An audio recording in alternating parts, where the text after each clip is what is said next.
U.S. President Joe Biden has described his recent debate with Donald Trump as a bad episode and is vowing to stay in the presidential race. Calls for Biden to step aside have been growing since the debate, with concerns about his health and fitness for office. In an interview with U.S. media, Biden said he was feeling terrible due to a cold and that the debate showing was nobody's fault but his. Joe Biden is in damage control mode. Coming out swinging at his latest campaign event, he front-footed the question on so many minds.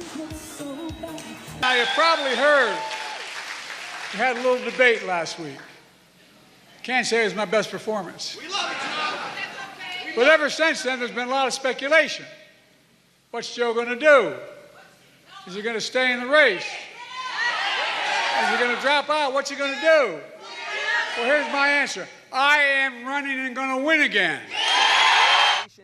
Biden's defiant speech was a far cry from his debate performance with Donald Trump, which has sent shockwaves through the Democratic camp.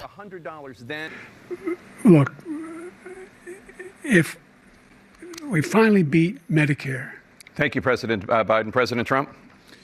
Well, he's right. He did beat Medicare. He beat it to death, and he's destroying Medicare. Discussion over the shaky showing is not going away. In an exclusive interview with ABC News anchor George Stephanopoulos, President Biden tried to allay fears. It was a bad episode. No indication of any serious condition. I was exhausted. I didn't listen to my instincts in terms of preparing, and I had a bad night.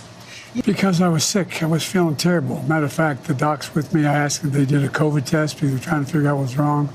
They did a test to see whether or not I had some infection, a virus. I didn't. They just had a really bad cold. And did you ever watch the debate afterwards? I don't think I did, no.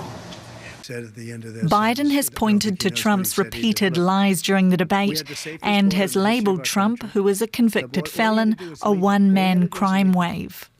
But that doesn't appear to have stemmed growing concerns. At least 4 House Democrats have called for Biden to step down. Speculation surrounds a possible replacement. Vice President Kamala Harris and California Governor Gavin Newsom are among names being bandied about.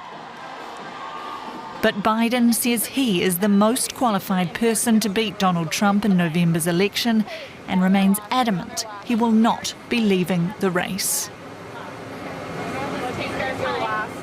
DW reporter William Glucroft joins us now for more on this. William, there was an awful lot riding on this. How did the president perform in this latest interview?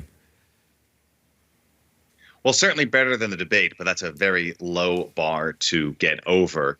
Every politician, every president sidesteps journalists' questions, of course, but he really didn't land. I watched the interview, I read the transcript. He didn't have a clear message. He was going about various generic topics that he has, gone through in his presidency. And he has had a strong presidency. He has gotten a lot done. And I think the Democrats and he and his people in particular haven't really hammered that home. But we didn't really see that in this interview either. And this is a time, given all the concern about his age and his health, to level with the American people and not appear to be waffling or sidestepping questions about some very serious issues about whether this man, Joe Biden, can handle the rigors of the presidency. You could say the vultures have been circling not just Republicans, but Democrats as well. What's been the response to this ABC interview? Yeah, Democrats especially, right, are the ones vulturing. Republicans seem to be largely, wisely so, staying quiet while their opposition party, their opponents, implode, just as Democrats have done the same to Republicans when it's been Republicans in trouble. There's, of course, it's too soon to tell. We'll need to wait for a lot more polling data, a lot more interviews with American voters. It's a mixed response so far. Some people slightly more reassured, others saying they're not buying it, both at the pundit level and at the American voter level. But again, as much as we should be skeptical about polls, when you see a large number of polls and high quality polls leaning all in one direction, as we see now, Joe Biden trailing Donald Trump, that should give Joe Biden a reason to pause, which this recent interview shows that he's not. Well, as we can all see, the spin has started at the White House. Some might argue a touch late. The president hadn't yet recovered from a grueling travel schedule. He had a cold. Do you get the sense the damage done in that first debate can actually be repaired? Of course it can. A campaign is long, political memory is short, lots more things can happen. Remember, just before this debate, we were all talking about Donald Trump and his criminal problems, his criminal prosecution. And now we're not talking about that at all. And I think we all should still be talking about that and the particular kinds of dangers that Donald Trump poses to the United States and places all around the world. So things can definitely change. But this age question, this health question was with Joe Biden before this debate, and it is sure to stick with him after this debate. But again, there will be many more developments on both sides of this equation to come. William, Biden has made it clear he's not dropping out, but that's not stopping the most popular parlor game in political circles right now, and that's weighing the odds of who might replace him. What names are coming up? I mean, all the greatest hits, right? Kamala Harris, of course, who has a great deal of imaging problems, of messaging problems of her own and popularity issues, but is the vice president, so does have that platform. Gretchen Whitmer, governor of Michigan, is a very popular Democratic personality in a very important swing state. And of course, Gavin Newsom, we heard in that report earlier, the governor of California, huge state in terms of size of economies, one of the largest economies in the world, actually.